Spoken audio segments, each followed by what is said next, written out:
जय श्री सीताराम मित्रों।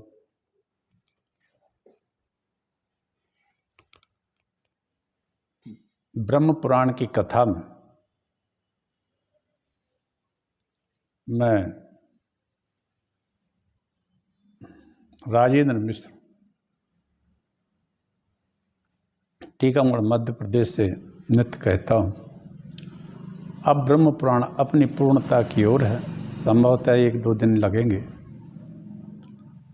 ब्रह्म पुराण में ब्रह्म का बड़ा सुंदर निरूपण है, जो हमने जितना बन पड़ा उतना वाचन किया इस कथा का, आप सब लोग सुन रहे हैं।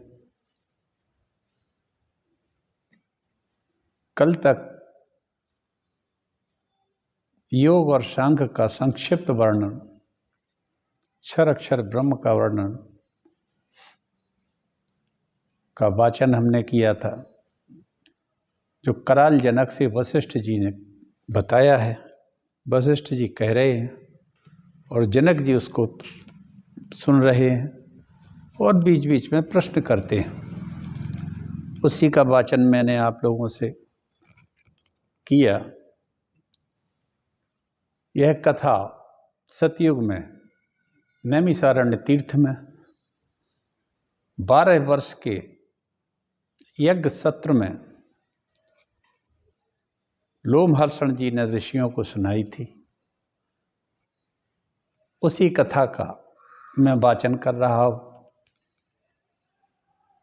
ब्रह्म पुराण के रूप में एक पूरी कथा है। ब्रह्म पुराण हमारे पुराण रत्नों में प्रथम स्थान पर आता है, प्रथम नंबर पर आता है। आइए हम सब मिलकर इस कथा को और आगे सुनते हैं। कथा अद्भुत है, बड़ी ही ज्ञान से, भक्ति से परिपूर्ण है। आप सबको अच्छी लगी होगी। एक छोटा सा मंगलाचरण करते हैं। ये कथा मैं टीकमगढ़ मध्य प्रदेश से डॉक्टर राजेंद्र मिश्रा, पंचकर्म विशेषज्ञ हूँ। मेरा फ़ोन नंबर है 9981870134। किसी को यदि किसी तरह की क्रॉनिक समस्या हो, चाहे वो लकवा या पैरालिसिस हो, गाउट हो, गठियावाद, स्पॉन्डिलाइटिस, वर्टिब्रा, आप इसकी निःशुल्क हमसे सेवा ले सकते हैं। जय श्री राम मित्रों। मंगलाचरण करते एक छोटा सा, उसके बाद कथा को बढ़ाएंगे। कथा बहुत ही अच्छी है और बहुत ही भक्ति और ज्ञान से परिपूर्ण है। इसी का हम अपनी बुद्धि से वाचन कर रहे हैं। कथा तो परमात्मा की है और जो लिखा है मैं उसी को यथारूप पर वर्णन करता हूँ। नमोस्तु रामाय सा लक्ष्मणाय देव्यै च तस्यै जनकात्मजायै। नमोस्तु रुद्रेन्द्रियमानिलेभ्यो नमोस्तु चन्द्राग्निमरुद्गणेभ्यः। नारायणं नमस्कृत्य नरं चैव नरोत्तमं देवीं सरस्वतीं व्यासं ततो जयमुदीरयेत्। मनोजवं मारुततुल्यवेगं जितेन्द्रियं बुद्धिमतां वरिष्ठं वातात्मजं वानरयूथमुख्यं श्रीरामदूतं शरणं प्रपद्ये। कर्पूरगौरं करुणावतारं संसारसारं भुजगेन्द्रहारं सदा वसन्तं हृदयारविन्दे। भवं भवानी सहितं नमामि। वन्दौ गुरुपद पद्मपरागा सुरुचिसुवास सरस अनुरागा। गुरुपितुमातु महेश भवानी। प्रणवो दीन बंधु दिन दानी। प्रणवो दीन बंधु दिन दानी। महावीर बिन बहु हनुमाना, महावीर बिन बहु हनुमाना, राम जासु जस आप बखाना, प्रणवऊ सबहि धरनि धर सीसा, करहु कृपा जन जानि मुनीसा, जनक सुता जग जननी जानकी, जनक सुता जग जननी जानकी, अतिशय प्रिय करुणा निधान की, ताके जुग पद कमल मनावऊं, ताके जुग पद कमल मनावऊं, जासु कृपा निर्मल मति पावऊं, जासु कृपा निर्मल मति पावऊं, वर्णानाम अर्थसंगानाम रसानाम छंदसामपि वाङ्मंगलानां च कर्तारौ वन्दे वाणी विनायकौ, भवानी शंकरौ वन्दे श्रद्धा विश्वास रूपिण्यौ, याभ्यां विना न पश्यन्ति सिद्धाः स्वान्तस्तमीश्वरम्, सीतानाथ समारंभां श्रीरामानन्दार्य मध्यमाम्, अस्मदाचार्य पर्यन्तां वन्दे श्रीगुरु परम्पराम्, वन्दे श्रीगुरु परम्पराम्,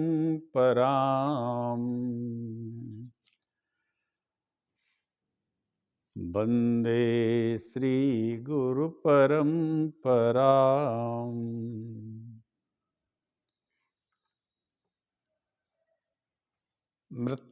मित्रों, जो जन्मा है उसकी मृत्यु निश्चित है। जातस्य नियतोः मृत्यु पतनम च तथोन्नतः। जो जन्मा है उसकी मृत्यु निश्चित है, और जो अत्यंत ऊंचाई पर पहुंच गया है उसका नीचे आना निश्चित है,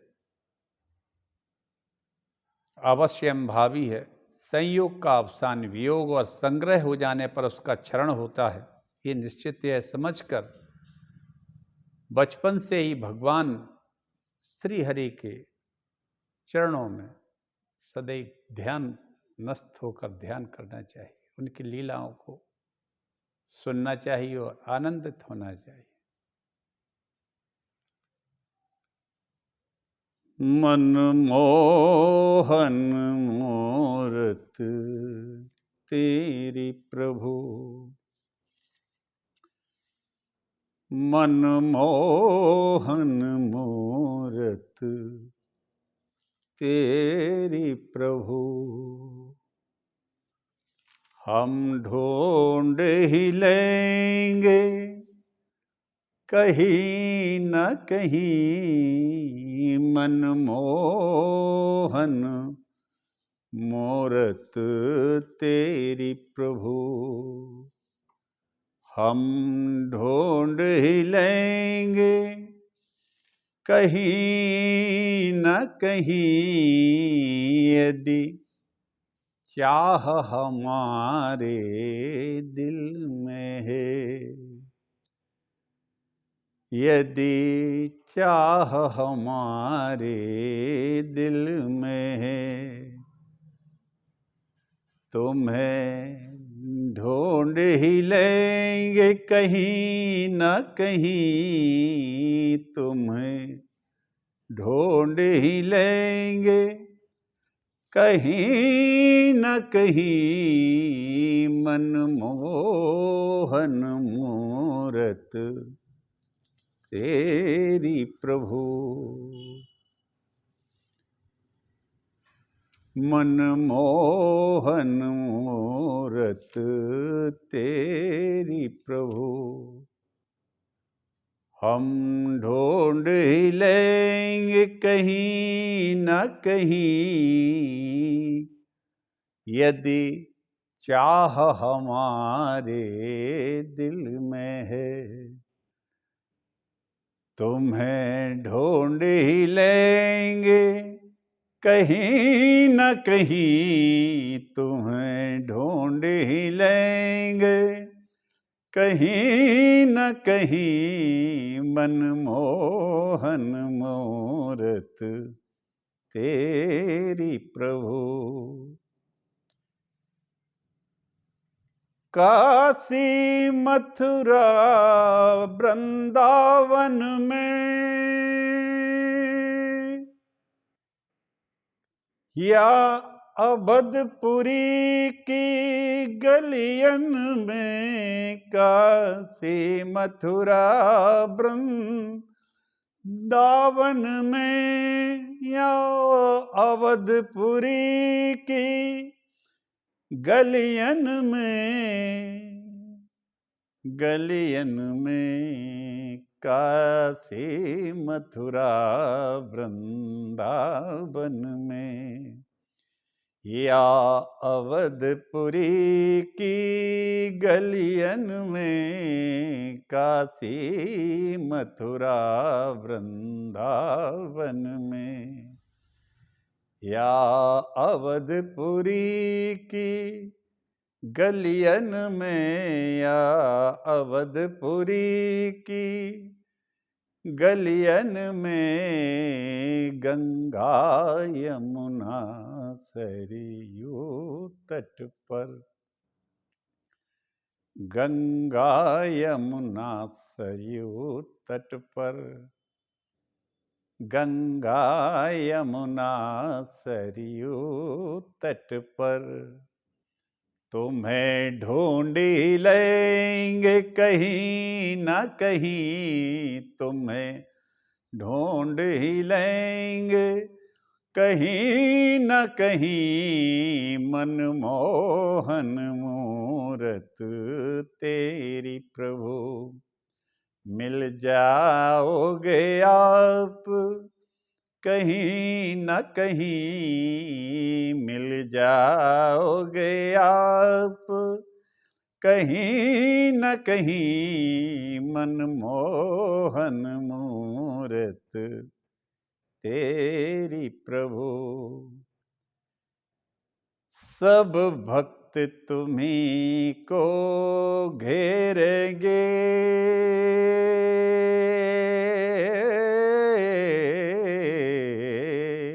सब भक्त तुम्ही को घेरेंगे, तेरे नाम की माला फेरेंगे, सब भक्त तुम्ही को घेरेंगे, सब भक्त तुम्ही को घेरेंगे, सब भक्त तुम्ही को घेरेंगे, तेरे नाम की माला फेरेंगे, तेरे नाम की माला फेरेंगे, तो आप ही खुद शर्माओगे, तो आप ही खुद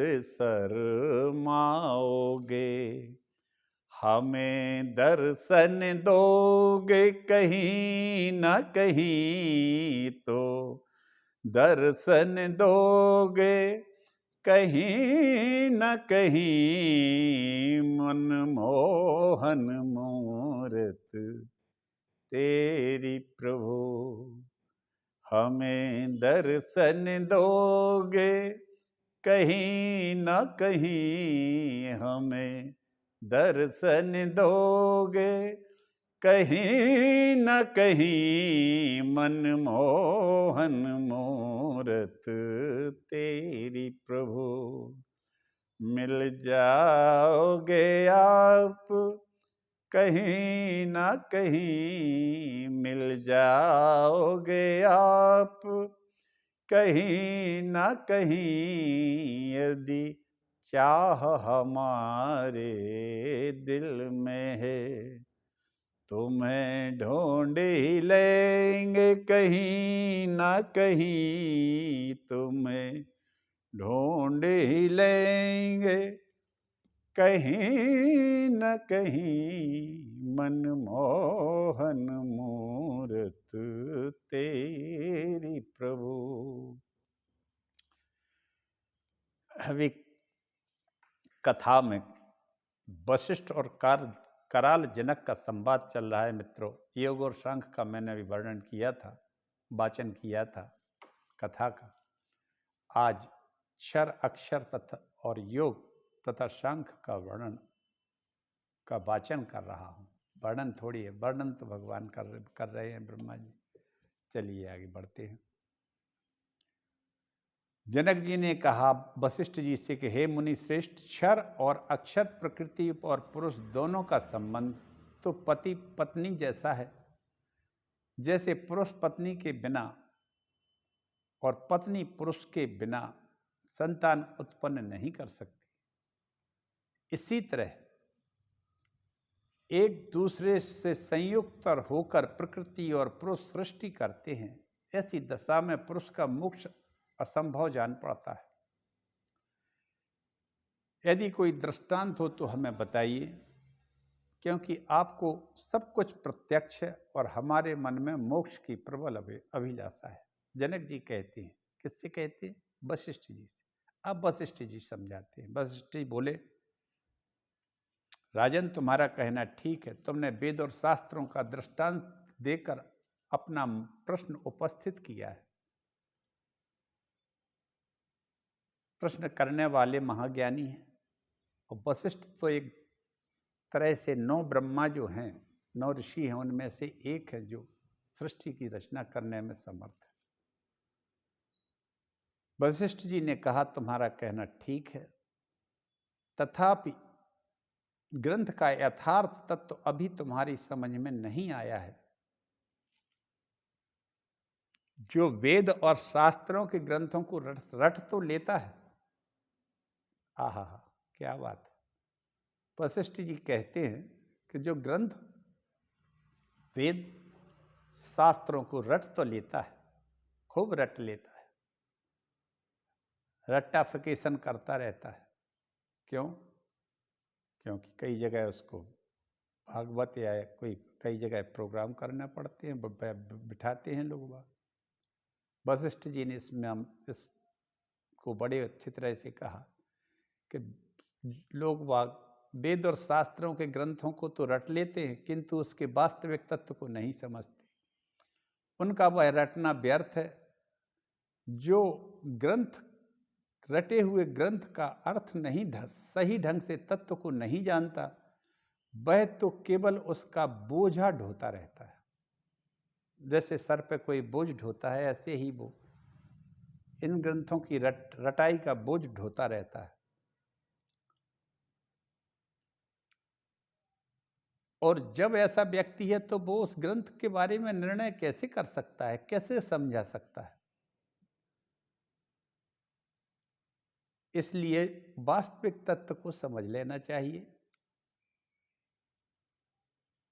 जो मनुष्य ग्रंथ के तत्व को जाने बिना ही लोभ और दंभ बस, लोभ, वशिष्ठ जी कहते हैं, लोभ और अहंकार के बस होकर जो विवाद करता है, हर आदमी से किसी से भी बात करो आप, वो आपकी बात कम सुनेगा। अगर उसको मौका मिलेगा तो वो अपनी बात ज़्यादा सुनाएगा और बकर बकर बकर बकर करता रहते हैं, बक बक कहते हैं, करते रहते हैं। आज की स्थिति तो यही है कमोबेश। और साथ में तंबाकू भी चबाते रहते हैं। ऐसे नालायक लोगों से धरती भरी पड़ी है। तो मित्रों,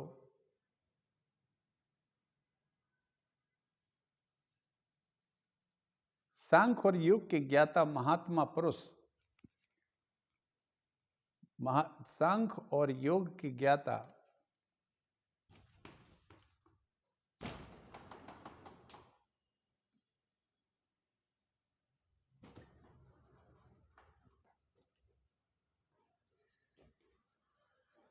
महात्मा पुरुषों के मत में मोक्ष का जैसा स्वरूप देखा जाता है उसे मैं यथार्थ रूप से बतलाता हूं, सुनो। योगी जिस प्रकार तत्व का साक्षात्कार करता है, सांख्य के विद्वान भी उसी प्रकार ज्ञान का साक्षात करते हैं। जो सांख्य और योग को एक समझता है वही बुद्धिमान है। जैसे बीज से बीज की उत्पत्ति होती है, उसी प्रकार द्रव्य से द्रव्य की उत्पत्ति होती है।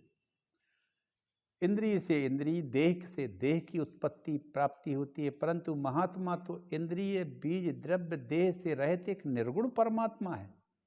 उसका तो वैसे कोई देह होती नहीं है परमात्मा की, अतः उसमें गुण कैसे हो सकते हैं? और आकाश आदि गुण सत्व गुणों से उत्पन्न होते हैं और उन्हीं में लीन हो जाते हैं। उसी प्रकार ये गुण भी प्रकृति से उत्पन्न होकर उसी में लीन हो जाते हैं।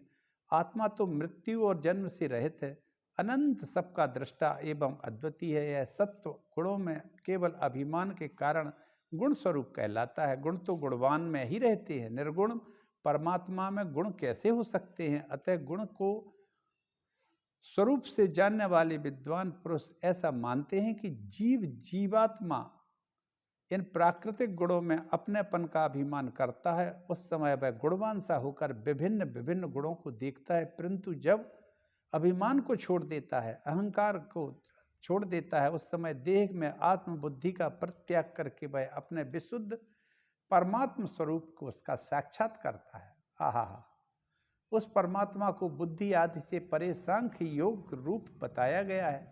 वह सत्व आदि गुणों से रहित है, अव्यक्त है, ईश्वर है, नियामक है।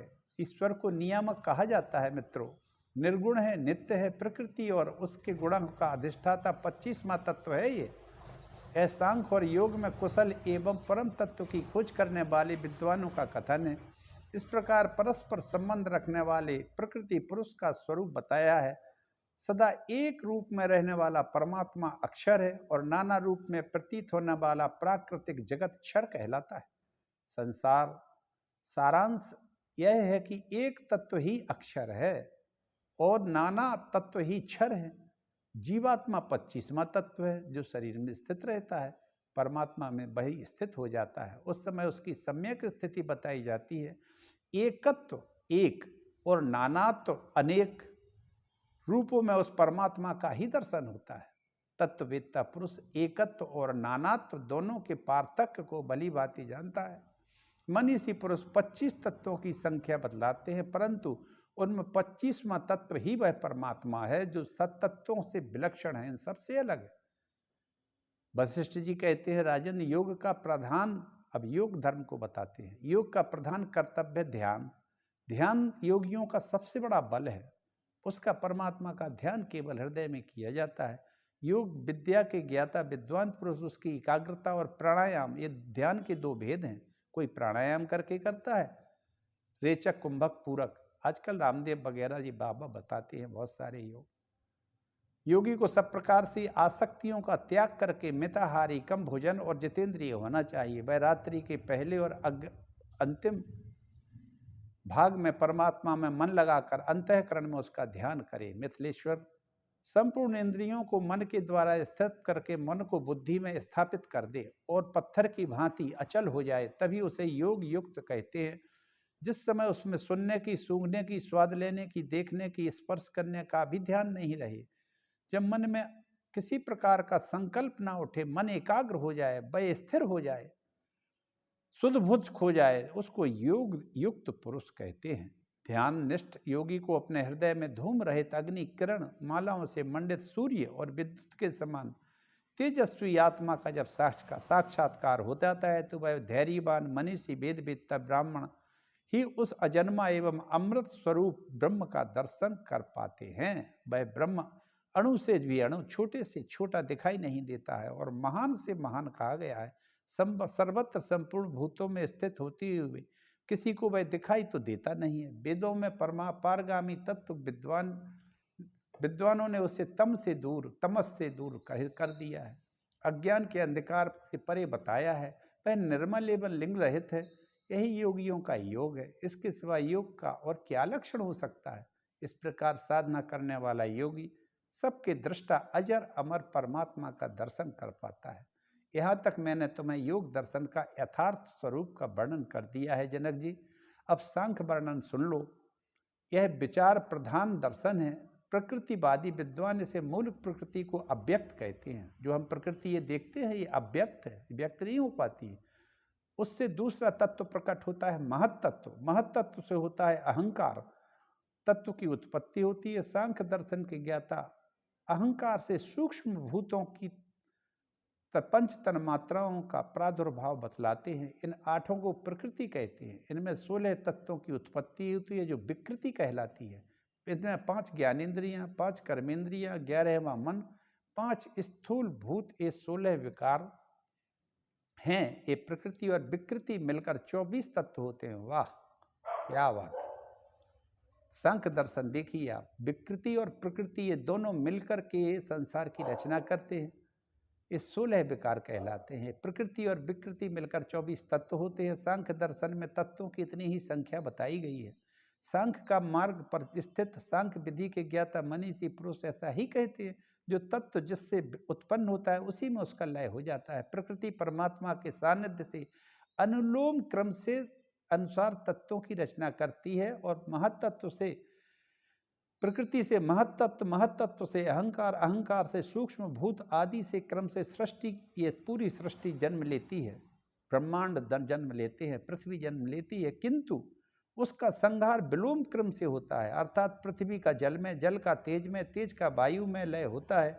इस प्रकार सभी तत्व अपने अपने कारण में लीन हो जाते हैं। जैसे समुद्र में उठी हुई लहरें फिर उसी में शांत हो जाती हैं, उसी प्रकार यह संपूर्ण जगत अनुलोम क्रम से उत्पन्न होता है और विलोम क्रम से उसी परमात्मा में लीन भी हो जाता है। नृपश्रेष्ठ, इस प्रकार प्रकृति ही जगत की उत्पत्ति, प्रकृति से ही जगत की उत्पत्ति और उसी से उसमें उसका लय हो जाता है। प्रलय काल में तो वह एक रूप रहती है, सृष्टि के समय नाना रूप धारण करती है। ज्ञान निपुण पुरुष को इसी प्रकार के प्रकृति तत्व और नाना तत्व का ज्ञान प्राप्त करना चाहिए। प्रकृति का अधिष्ठाता तो अव्यक्त आत्मा है, उसके विषय में यही बात है। वह भी प्रकृति से संबंध रखने पर एकत्व और नानात्व की प्राप्ति कर लेता है। प्रलय काल में तो वह भी एक, दोनों एक ही रूप रहते हैं, किंतु सृष्टि समय प्रकृति को प्रेरित करने के कारण उसके अनेक भेद पाए जाते हैं। ऐसा लगने लगता है परमात्मा ही प्रकृति को प्रसव के लिए उन्मुख करके उनके अनेक रूपों में परिणत कर देता है। प्रकृति और उनके विकारों को क्षेत्र कहते हैं। प्रकृति और उसके विकार को क्षेत्र कहते हैं। इसको जो 24वां तत्व इनसे भिन्न है, 25वां तत्व महान आत्मा उसी क्षेत्र में अधिष्ठाता रूप से निवास करता है, इसलिए उसको क्षेत्रज्ञ कहते हैं।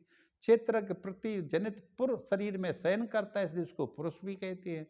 वास्तव में क्षेत्र अन्य वस्तु है, क्षेत्रज्ञ अन्य वस्तु। क्षेत्र अव्यक्त प्रकृति है और क्षेत्रज्ञ उसका ज्ञाता 25वां तत्व परमात्मा है। जब पुरुष अपने को प्रकृति से भिन्न जान लेता है उस समय वह अद्वितीय परमात्मा में स्थित होता है। इस प्रकार मैंने तुम्हें अद्वितीय सम्यक दर्शन सांख्य का वर्णन कर दिया। जो इस प्रकार जानते हैं वे समस्वरूप ब्रह्म को प्राप्त हो जाते हैं। हे महाराज, इस प्रकार मैंने तुम्हें शुद्ध सनातन आदि ब्रह्म के यथार्थ तत्व का वर्णन किया। तुम मात्सर्य का त्याग करके अपनी बुद्धि से इस तत्व को ग्रहण करो। असत्यवादी से इसकी बातचीत ज़्यादा नहीं करना चाहिए। शिष्य को बोध कराना चाहिए। जो श्रद्धालु गुणवान हो, निंदा किसी की करते ना हो, शुद्ध योगी हो, उनको ये क्षमाशील हो, सबके हितैषी हो, वे ही इस ज्ञान के अधिकारी हैं। जितेंद्रिय संयमी पुरुष को इसका उपदेश अवश्य करना चाहिए। महाराज कराल, तुमने आज मुझसे पर ब्रह्म का ज्ञान प्राप्त कर लिया है। अब तुम्हारे मन में तनिक भी भय नहीं होना चाहिए। नरेंद्र, तुमने मुझसे जैसा प्रश्न किया था उसके अनुसार ही मैंने तुम्हें उपदेश कर दिया।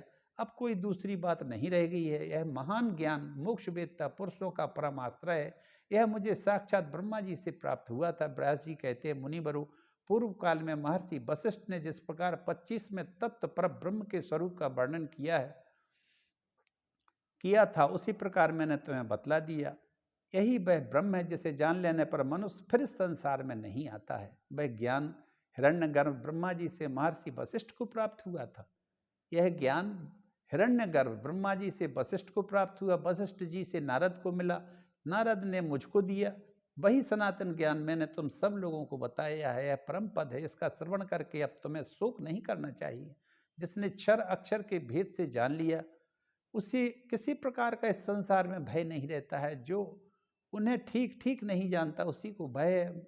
मूर्ख मनुष्य इस तत्व को न जानने के कारण बार बार आता है संसार में और जाता है, जन्म मृत्यु के कष्ट को भोगता है। वह देव मनुष्य और पशु पक्षी आदि योनियों में भी भटकता है। अज्ञान रूपी समुद्र अव्यक्त, अगाध और भयंकर है ये संसार। इसमें प्रतिदिन कितने ही प्राणी डूबते हैं और कितने ही जन्म लेते हैं और चले जाते हैं, कुछ पार हो जाते हैं। तुम में जो रजोगुण और तमोगुण का भाव है अब नहीं होना चाहिए, तुम में सत्व गुण आ गया है, सत्यता आ गई है। मुनिवर, इस प्रकार मैंने सार से भी सारभूत परम तत्व का वर्णन कर दिया। आहा, वह परम मोक्ष रूप है। इससे जान लेने के बाद मनुष्य फिर संसार में लौटकर नहीं आता है। अब इस तरह से वशिष्ठ जी ने जनक जी के सामने पूरा योग की क्रिया, एक तत्व सांख्य योग और महायोग ध्यान योग का वर्णन कर दिया। मित्रों, यहाँ आज मेरा ये महान ब्रह्म पुराण पूर्ण हो गया है। कल मैं इसकी महिमा और ग्रंथ का अंतिम उपसंहार कहूँगा। आज मैं अपनी वाणी को विराम देता हूँ। आप सबका कल्याण हो।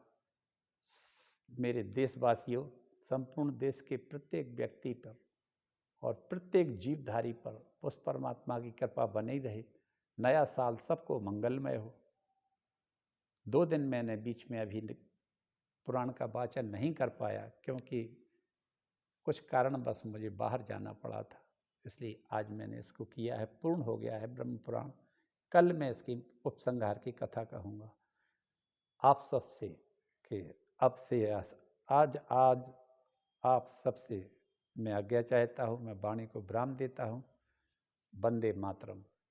जय श्री राम।